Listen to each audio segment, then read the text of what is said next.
की गिरफ्तारी पर सियासी संग्राम। एनआईए कोर्ट का फैसला आया सामने। मानव तस्करी और धर्मांतरण का आरोप। नने 9 दिन से जेल में, कोर्ट में जमानत याचिका खारिज। एनआईए कोर्ट में बड़ा मोड़।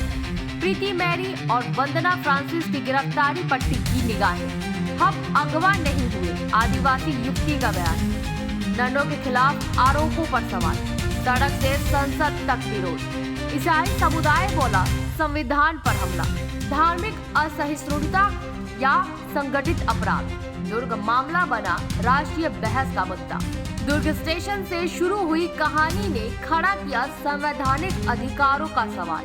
धर्मांतरण विवाद या भीड़ तंत्र की जीत। गिरफ्तारी पर राहुल प्रियंका की तीखी प्रतिक्रिया।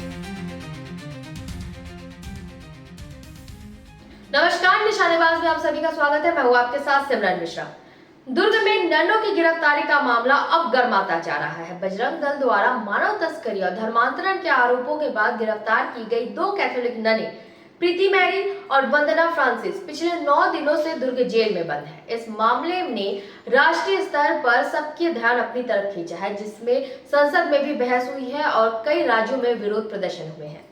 वहीं बजरंग दल ने जीआरपी थाने में दोनों ननों के खिलाफ ह्यूमन ट्रैफिकिंग के आरोप में एफआईआर दर्ज कराई। अब पिछले 9 दिनों से दुर्ग जेल में बंद दोनों नन को बिलासपुर एनआईए कोर्ट ने जमानत दे दी है। एनआईए कोर्ट में सुनवाई और जमानत पर फैसला। ये पूरा मामला तब और महत्वपूर्ण हो गया जब दुर्ग कोर्ट से जमानत याचिका खारिज होने के बाद मामला बिलासपुर एनआईए कोर्ट पहुंचा। 2 अगस्त 2025 को एनआईए कोर्ट के जज सिराजुद्दीन कुरैशी ने ननों की जमानत पर फैसला सुनाया। ननों के वकील ने पुलिस के पास पर्याप्त सबूतों की कमी का दावा करते हुए जमानत की उम्मीद जताई थी। क्या है मानव तस्करी? मानव तस्करी एक गंभीर संगठित अपराध है जिसमें धोखे, लालच या जबरदस्ती का उपयोग करके लोगों का उनके घरों से शोषण के लिए अपहरण किया जाता है, जिसमें जबरन मजदूरी, यौन शोषण, अंग व्यापार और जबरन शादी शामिल हो सकती है। इस तरह के मामलों में जमानत आमतौर पर गैर जमानती होती है, खासकर जब इसमें बच्चे या महिलाएं शामिल हो। दोषी पाए जाने पर 10 साल से लेकर आजीवन कारावास और जुर्माने तक की सजा हो सकती है। घटनाक्रम, गिरफ्तारी से लेकर संसद तक की कहानी। यह मामला 25 जुलाई 2025 को दुर्ग रेलवे स्टेशन पर शुरू हुआ। बजरंग दल के कार्यकर्ताओं ने 2 मिशनरी सिस्टर, एक युवक और 3 आदिवासी युवतियों को देखा। कार्यकर्ताओं को शक हुआ जब उन्होंने एक युवती को रोते हुए देखा और युवक से उसे कहीं जाने के लिए कह रहा था। पूछताछ करने पर पता चला कि नने और युवक इन युवतियों को आगरा लेकर जा रहे थे। बजरंग दल के कार्यकर्ताओं ने स्टेशन पर हंगामा किया, जिसके बाद जीआरपी ने सभी 6 लोगों को हिरासत में ले लिया। बजरंग दल के जिला संयोजक रवि निगम और प्रदेश संयोजिका ज्योति शर्मा ने थाने पहुंचकर मानव तस्करी और धर्मांतरण के आरोप लगाए। ज्योति शर्मा ने आरोप लगाया कि ननों पर नौकरी का झांसा देकर युवतियों को बेचने और धर्मांतरण कराने का आरोप है। इसके बाद दोनों ननों प्रीति मैरी और वंदना फ्रांसिस के खिलाफ भारतीय न्याय संहिता यानी बीएनएस की धारा 143, मानव तस्करी और छत्तीसगढ़ धर्म स्वतंत्रता अधिनियम 1968 की धारा 4 यानी बिना अनुमति धर्मांतरण के तहत एफआईआर दर्ज की गई है और उन्हें गिरफ्तार कर लिया गया। गिरफ्तारी के बाद उठा राष्ट्रव्यापी विरोध। ननों की गिरफ्तारी के बाद छत्तीसगढ़ के कई जिलों जैसे कि दुर्ग, रायपुर, रायगढ़, कोरबा और जगदलपुर में ईसाई संगठनों ने विरोध प्रदर्शन किया। ये मामला संसद में भी गूंजा। केरल के सांसद डेरेक ओब्रायन और बिनाय विश्ववन ने राज्यसभा में इसे ईसाई समुदाय पर हमला बताते हुए राजनीतिक द्वेष और धार्मिक असहिष्णुता से प्रेरित गिरफ्तारी करार दिया।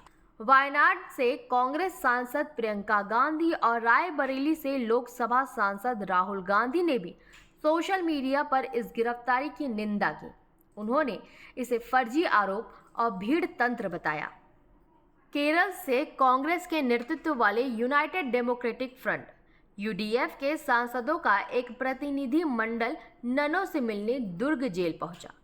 29 जुलाई को इस प्रतिनिधि मंडल ने छत्तीसगढ़ के मुख्यमंत्री विष्णुदेव साय से भी मुलाकात की और ननों के खिलाफ गलत कार्रवाई पर भी चर्चा की। इसी दिन केरल में कोच्चि, एर्नाकुलम और अंगामाली में बिशप्स, नन और स्थानीय नागरिकों ने बड़े विरोध प्रदर्शन आयोजित किए, जिसमें इस गिरफ्तारी को असंवैधानिक अधिकारों पर हमला बताया गया। दुर्ग कोर्ट से जमानत याचिका खारिज और एनआईए का हस्तक्षेप। 30 जुलाई को दुर्ग सेशन कोर्ट ने ननों की जमानत याचिका दायर की गई, जिसे कोर्ट ने खारिज कर दिया। दुर्ग के अधिवक्ता आशीष शुक्ला ने 5 मुख्य कारण बताए कि क्यों जमानत नहीं दी गई। एनआईए मामलों की सुनवाई का अधिकार नहीं।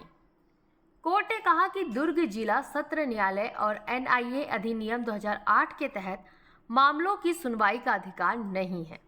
गंभीर आरोप। मामला केवल धर्मांतरण से नहीं बल्कि जनजातीय बालिकाओं को राज्य से बाहर ले जाकर कथित तस्करी और जबरन धर्म परिवर्तन की कोशिश से जुड़ा है, जो एक गंभीर अपराध है। संदिग्ध मंशा। अभियोजन पक्ष के अनुसार तीनों युवतियों को बिना किसी नियंत्रण अथॉरिटी को सूचित किए चोरी छिपे ले जाया जा रहा था, जिससे घटना की मंशा पर सवाल खड़े होते हैं। धार्मिक उन्माद की आशंका। जीआरपी थाना में गिरफ्तारी के बाद राजनीतिक संगठनों द्वारा प्रदर्शन और दबाव के कारण सामाजिक तनाव की स्थिति बनी थी। जमानत मिलने पर ऐसी स्थिति दोबारा होने की आशंका जताई गई। एनआईए को सौंपे जाने की संभावना। चूंकि अधिनियम की धारा 6 के तहत ये मामला भविष्य में एनआईए को सौंपा जा सकता है, कोर्ट ने इसे प्रारंभिक रूप से एनआईए प्रकृति का मामला माना। युवती का बयान, हमें अगवा नहीं किया गया। इसी बीच नारायणपुर से अबूझमार की रहने वाली तीनों युवतियों में से एक कमलेश्वरी ने 1 अगस्त को मीडिया के सामने आकर बयान दिया कि ननों ने उनके साथ कोई गलत व्यवहार नहीं किया। उसने कहा कि उन्हें अगवा नहीं किया गया था और वे अपनी मर्जी से आगरा जा रही थी। उसने ये भी दावा किया कि उनके साथ मारपीट की गई और जबरन बयान बदलवाया गया। कमलेश्वरी ने बताया कि उनका पूरा परिवार पिछले 5-6 साल से ईसाई धर्म का पालन कर रहा है। ये मामला अब कानूनी और राजनीति दोनों मोर्चों पर महत्वपूर्ण मोड़ पर है और एनआईए कोर्ट का आज का फैसला इस पूरे प्रकरण की दिशा तय करेगा। इस खबर पर आगे की अपडेट के लिए बने रहे निशानेबाज के साथ। नमस्कार।